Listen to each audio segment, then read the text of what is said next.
جناب عباس ہماری طرح سے عام انسان بھی نہیں تھے اور 15ویں معصوم بھی نہیں تھے. ہمارے اور عصمت کے درمیان ہے محفوظ عن الخطا.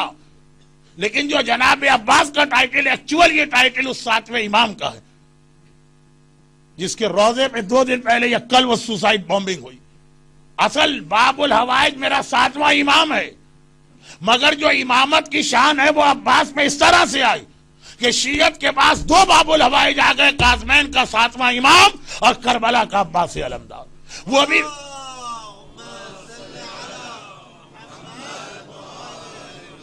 وہ امام معصوم بھی باب الحوائج ہے اور یہ امام نہیں ہے مگر اتنا امامت کے قریب ہے کہ یہ بھی باب الحوائج.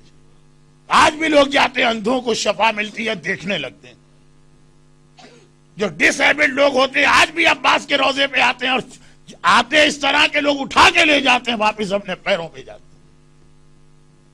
اولاد کی تمنا کرنے والا آج بھی عباس سے، رزق کی تمنا کرنے والا آج بھی عباس سے وہ سب کچھ لے سکتا. جو آج ہماری لیڈیز نے دن کے وقت مجلس کے بعد جناب عباس کے اعمال کیے تو مجھے یقین ہے، مجھے نہیں معلوم لیکن یقین کہ 133 ٹائم وہ دعا ضرور پڑھی ہوگی. یا کاشف الکرب عن وجہ الحسین اکشف کربی بحق اخیک الحسین. اے حسین کی پریشانی دور کرنے والے عباس، آپ کو آپ کے بھائی عباس کا واسطہ میری پریشانی دور کرے. ایک ایشو ہمارے ہاں یہ بھی کھڑا ہو چکا کہ پکارنا ڈائریکٹ اللہ کو ہے، وسیلہ امام کا دے سکتے لیکن آپ امام کو نہیں پکار سکتے. ہمارے یہاں ایشو یہ بھی آ گیا ہے نا، جس کا خلاصہ یہ ہے کہ الہی عظم البلا و برئ الخفا وانکشف الخطا کی دعا کو جا کے پھینک دو، کیونکہ اس میں یا محمد یا علی یا علی یا محمد ڈائریکٹ ہے. دعائے توسل پڑھنا بند کر دو، اس میں ڈائریکٹ ہے. دعائے عباس پڑھنا بند کر دو، ڈائریکٹ عباس کو پکارے یا کاشف الکرب عن وجہ الحسین. 3 سال پہلے پیرس کے کیمیکل انجینئر عباس نجم کا جو معجزہ دبئی میں ہوا تھا، دبئی کے اندر کربلا کے روضے میں نہیں، ایک مجلس، ایسی ہی مجلس باب الحوائج کی تھی 8 محرم، اور آیت اللہ العظمی آغا فاضل لنکرانی جیسا عظیم عالم مرجع ان کے وکیل مجلس پڑھ رہے، اور مجلس میں وہ جملہ انہوں نے پڑھا جو ابھی میں نے پڑھا کہ عباس کا نام جو ہے اس کے نمبر 133 ہیں.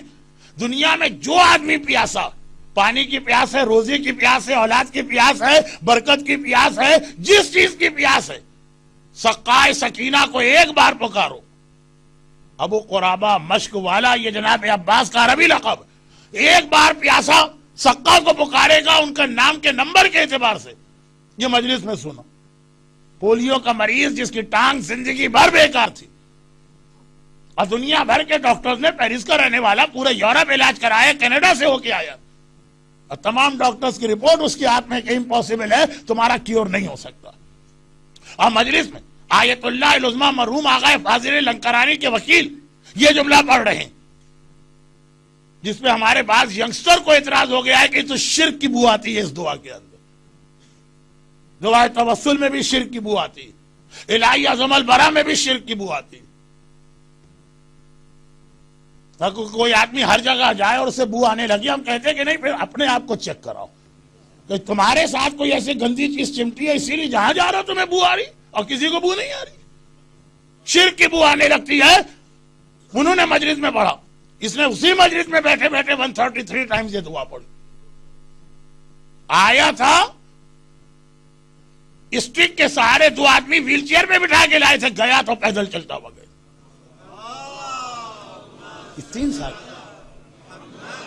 3 سال پہلے کی بات ہے. پیرس کا عباس نجم جس کی وائف اس وقت تک کرسچن تھی، جن کی تقلید میں یہ تھا، اس نے اجازت دی ہے کہ کرسچن کے ساتھ شادی ہو سکتی ہے، کچھ مراجع کی اجازت. اب پی ایچ ڈی ہے وہ، یقین نہیں آیا اسے. امپاسبل ایک نان مسلم کہہ رہا، جب ہمارے مومن بھائی کہتے ہیں امپاسبل، اور جب پتا چلا تو اس نے اسلام قبول کیا، مریم نام رکھا گیا. مسئلہ آغا فاضل لنکرانی کے پاس گیا، ان کی ویب سائٹ پہ آیا ہے مسئلہ کہ یہ والی دعا، وہ ایک جملے کے لیے یہ پورا واقعہ سنایا، یہ والی دعا، یہ تو شرک والی دعا. آپ کے وکیل نے پڑھ بھی دیا اور اس پڑھنے اور سننے والے نے عمل کر کے شفا بھی پالی. آقا فاضل لنکرانی کا آخر میں جملہ تھا نا اس واقعے کے آخر میں کہ دعا میں کوئی شرک نہیں ہے. اور میرے اعتبار سے تو میں اس کے لیے آپ کو زحمت دی کہ یہ جو اللہ کا وعدہ ہے کہ اے حسین، یہ آقا فاضل لنکرانی کی اپنی ورڈنگ ہے، اے حسین تیرے ڈوم کے نیچے، قبے کے نیچے جو دعا مانگی جائے گی قبول ہوگی. آقا لنکرانی کہتے ہیں کہ میرا اپنا اجتہاد کہیے یا فتویٰ کہیے یا اوپینین کہیے کہ قبہ سمبولک لینگویج ہے. جہاں جہاں پہ حسین یا عباس کا ذکر ہو رہا ہو، جو دعا مانگی جاتی ہے وہ دعا فوراً قبول ہوتی ہے. برحمتك يا أرحم الراحمين وصلى الله على محمد وآله الطاهرين.